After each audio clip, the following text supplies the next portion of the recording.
Beyond the noise. Become a better you.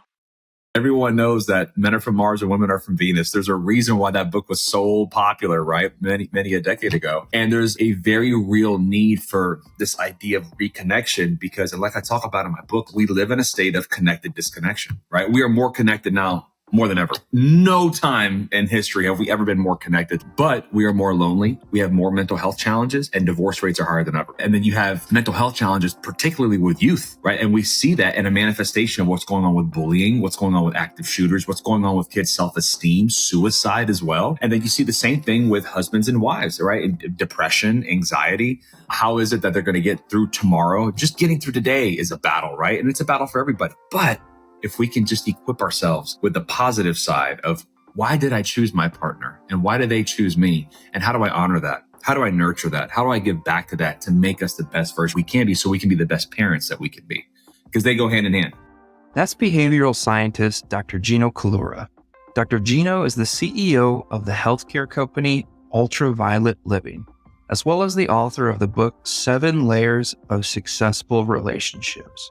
Dr. Gino recently started a new company called Husband Strength with the goal of helping men become better husbands, fathers, and friends as they navigate the increasing complexity of today's world. In this 3-part series, Dr. Gino explores a few key takeaways to building a better marriage, as well as the tools and practical skills that men need to live their own best lives. So loneliness, right? Going back to that same thesis of connected disconnection. If you were to pull your average male and ask him, are you lonely? He's going to say, no, I've got my people at work. I've got my people at home. I'm not lonely. Okay. So who do you open up your heart to and who do you pour vulnerability into? Who do you feel comfortable enough and confident enough that no matter what, they're not going to judge me. No matter what, my ego is not going to get involved. Now you ask them how many people they have that fit into that definition, it's going to be a bit of a different response. So the truth of the matter is that understanding from a hardcore humanistic evolutionary perspective, we are tribal, right? Men, thousands of years ago, hunter-gatherers, we would not stay in communal areas, right? Like the communal area with like teepees or in a cave, it's 4, 5, 6, 7, 8, 9, 10 different families. The men would go out and hunt. The women are staying back with the children, taking care of things. So a lot of the chatter, the talk that happens, the frustration, they do amongst themselves, right?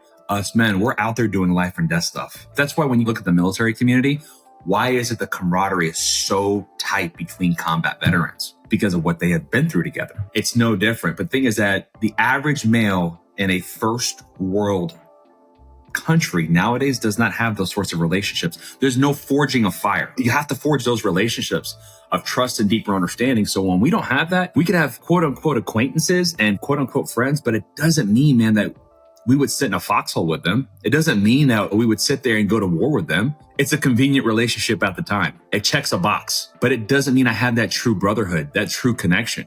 So that's a huge thing that's missing nowadays, right? Is camaraderie amongst men. As we talk with Dr. Gino, it becomes clear that one of the most important aspects of being a good husband is becoming a better version of yourself. Let's look at this from a modern and a historical context.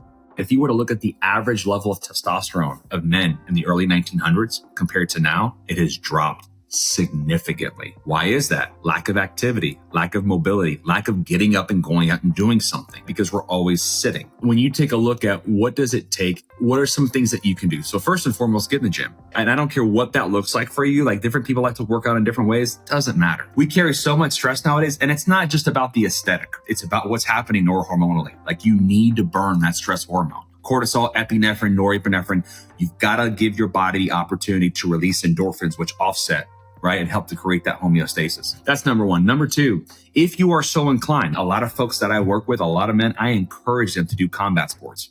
And it doesn't mean that you need to become a UFC fighter. To find something local, if that's your thing, you may like, that's really not my deal, right? And that's completely okay.